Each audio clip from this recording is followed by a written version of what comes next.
By a larkin, I can go no further, sir. My old bones aches.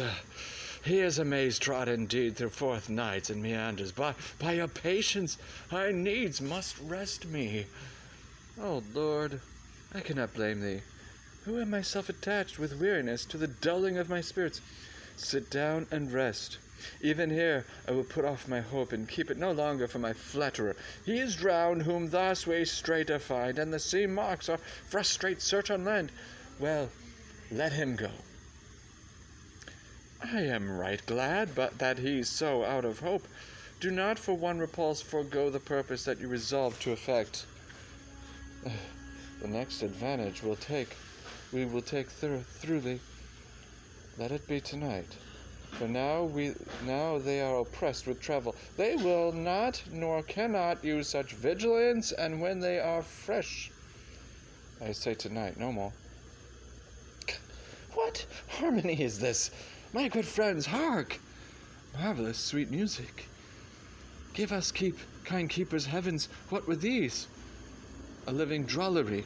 Now I will believe that there are unicorns, that in Arabia there is one tree, the phoenix throne, one phoenix at this hour reigning there. I'll believe both. And what does else want credit come to me, and I'll be sworn 'tis true. Travellers ne'er did lie, though fools at home condemn 'em.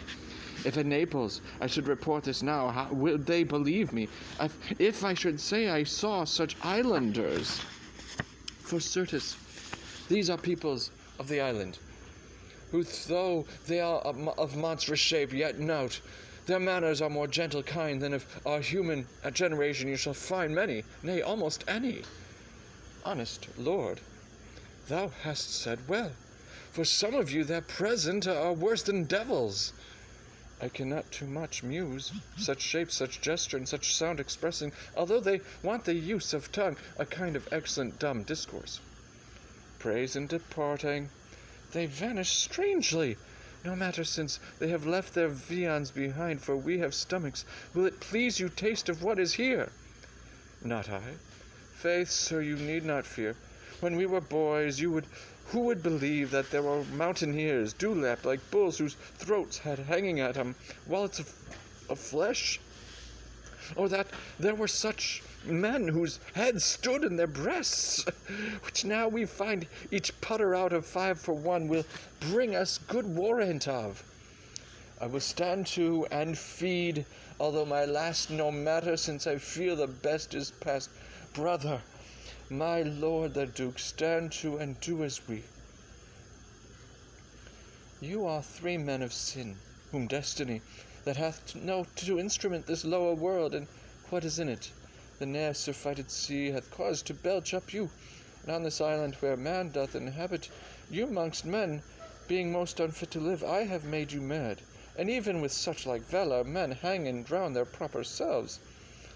You fools, I and my fellows are ministers of fate. The elements of whom your swords are tempered may as well wound the loud winds, or with bemocked at stabs kill the still closing waters, as diminish one dowel that's in my plume. My fellow ministers are like invulnerable. If you could hurt, your swords are now too massy for your strengths, and will not be uplifted. But remember, for that's my business to you, that you 3 from Milan did supplant good Prospero, exposed unto the sea, which hath requited him and his innocent child. For which foul deed the powers delaying, not forgetting, have incensed the seas and shores, ye all the creatures against your peace. Thee of thy son Alonso they have bereft, and do pronounce by me lingering perdition, worse than any death can be at once, shall step by step attend you and your ways, whose wraths to guard you from, which here, in this most desolate isle, else falls upon your heads, is nothing but heart sorrow and a clear life ensuing. Bravely the figure of this harpy hast thou performed, my Ariel. A grace it had devouring.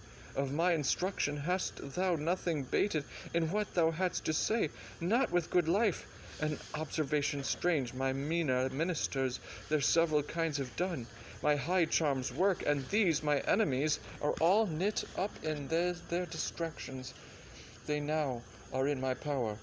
and in these fits I leave them while I visit young Ferdinand, whom they suppose is drowned, and his and mine loved darling. In the name of something holy, sir, why stand you in this strange stare? Oh, it is monstrous, monstrous! Methought the billows spoke and told me of it. The winds did sing it to me, and the thunder that deep and dreadful organ pipe pronounced the name of Prosper. It did base my trespass. Therefore my son in the ooze is bedded, and I'll seek him deeper than ever plummeted, sounded, and with him there lie mudded.